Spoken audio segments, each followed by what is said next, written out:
好啦，睇完17題之後咧，我哋睇一睇第18條啦。咁第18條同樣啦，架車咧係靜止而橫加速運動喎。咁又再一次好沉提醒翻大家，喺 U 等於0嘅情況底下 ，A 咧就未必一定等於0嘅，得唔得？呢啲咧我哋成日喺選擇題嘅時候咧，啲命題嘅正確同埋錯誤嘅辨別咧會問大家嘅。咁將啲資料寫翻嚟啦 ，U 等於翻0，OK 個 V，OK 俾我哋嘅喎，個 V 咧就係100個 km/h， 但係呢邊出事啦。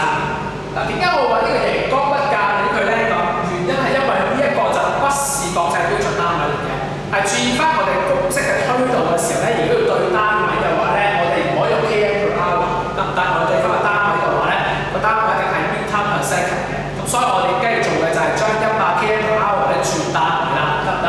個 A 咧，你見到啦，今次題目咧係冇俾個 A 我哋嗰個，咁所以我哋咧就要乜嘢？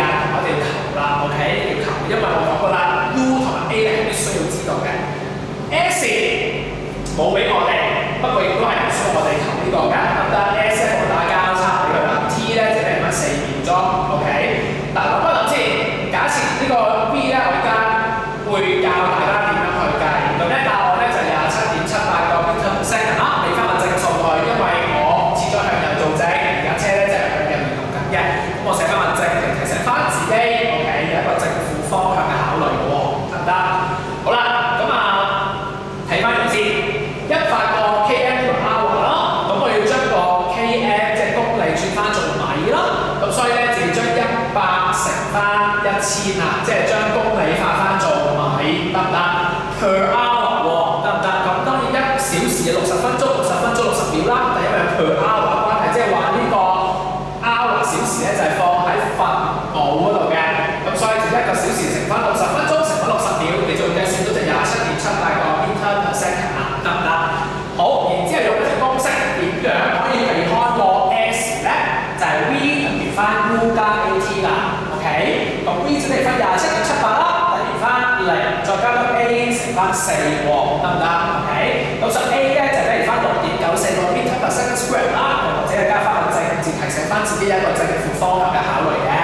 嗱，當呢條嘅題目咧一開頭比較善良少少，點解咧？因為佢引導我哋要考慮個 A 嘅，得唔得？考慮個 A 嘅 ，OK？ 如果啲題目我哋遲啲會見到嘅就係冇叫我哋計 A， 但係亦都冇提供 A 俾我哋嘅話咧，即使題目冇畫到 A， 即係冇加速度啦，我哋都必須要計咗先嘅，得唔得？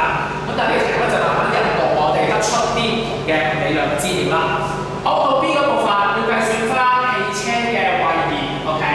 咁如果我將啱啱計算嗰個加速度拉翻落嚟嘅話咧，你會見到我哋有 U、有 V、有 A、有 T 嘅資料啦。不過要計咧就係計個 S 喎。咁基本上你係冇一個任何嘅物理量你需要避開嘅。不過你要考慮嘅邊條公式咧咁樣？考慮嘅時候就係嗰條公式一定要有 S 嘅。今次我哋唔係避開，調翻轉我哋要尋找一條 OK 方程式啦，一定要有 S 喎。否則嘅話，如果條公式根本就冇 S 嘅話咧，就冇意思啦。OK， 得唔得？計唔到 S 出啦。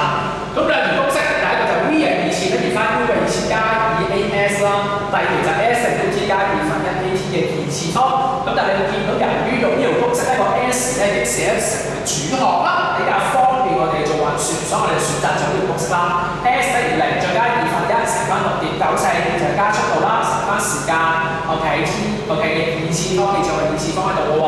咁即係翻15.2米啦。我哋攞個答案咧就係2位小數，呢個當然有個正數喺度，即係證明個汽車就係向右移動緊嘅。